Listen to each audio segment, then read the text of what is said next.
Қымбатты достар, қымбатты әріптестер, сіздерді Сарайшық мемлекеттік тарихи мәдени музей қорығы ұжымы атынан Наурыз мерекесімен шын жүректен құттықтаймыз.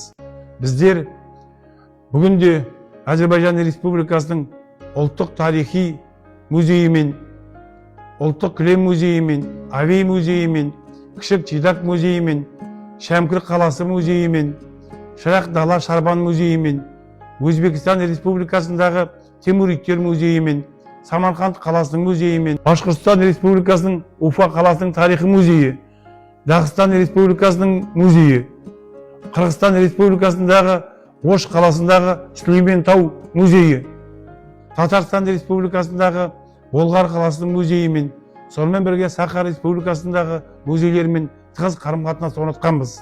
Сіздермен 24-25 жылдары үлкен халықаралық симпозиумдар бірлесе өткіздік. Біз сіздерге ризамыз.